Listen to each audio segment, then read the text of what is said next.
पूरे जीवन किया, अब भगवान का शरणा लेना चाहिए। और उन्होंने अपने पुत्र को राज्य अभिषेक किया, वहां से प्रस्थान कर गए।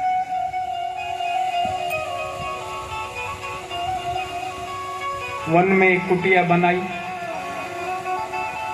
सुबह स्नान करे, ध्यान करे और माला जपे। तो माला जपते 100, 200, 300, 300 माला हर रोज पूर्ण करे। आज सुबह सुबह स्नान करने को निकले। आहा, ध्यान से सुनना, बड़ी सुंदर कथा है।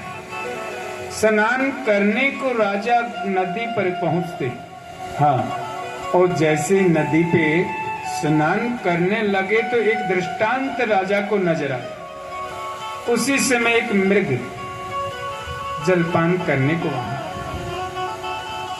उस मृग को देख करके राजा भगवान का ध्यान कर मंत्र से सूर्य नारायण को जल दे रहे। उसी समय शेर ने एक दहाड़ लगा।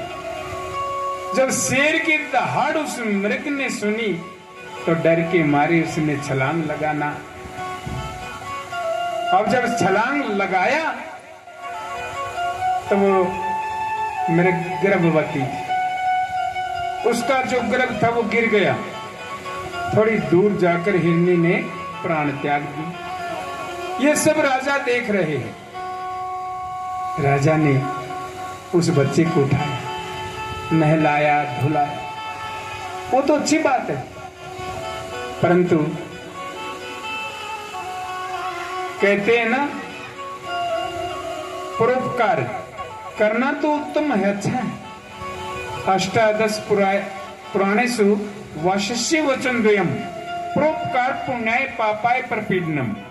परोपकार करना बहुत अच्छी बात है, पर उसके मोह में फंसना वो बुरी बात है। और राजा से यही गलती हो गई। आहा, अब राजा उसको नहलाए, अपनी कुटिया में साथ ले। बच्चे का तो स्वभाव होता है ना, कभी राजा को जीभ से चाटे, कभी राजा के ऊपर चढ़ जाए।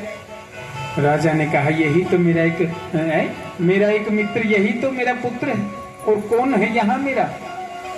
अब उस मृग के चक्कर में माला तो आधी से भी कम हो गई। आए थे जप करने, फंस गए मृग के मोह में।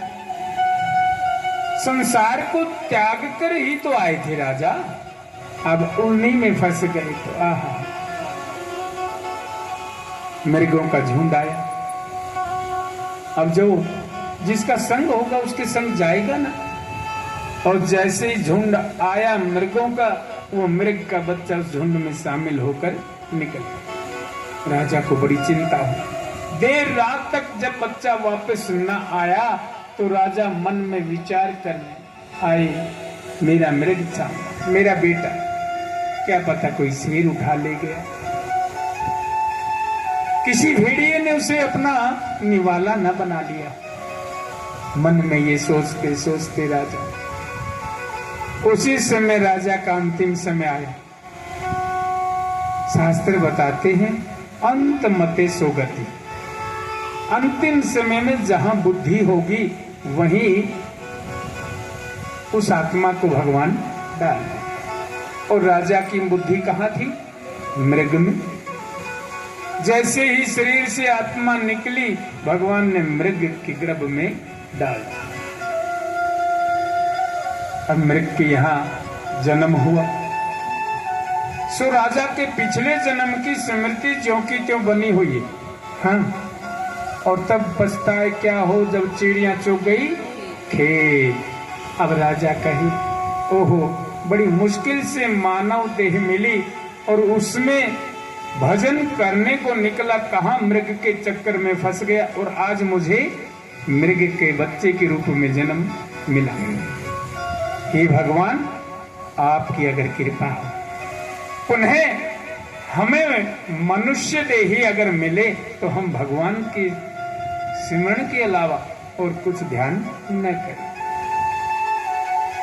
हे प्रभु, आपने इस मनुष्य को बड़े त्रास के बनाया। क्या बताते?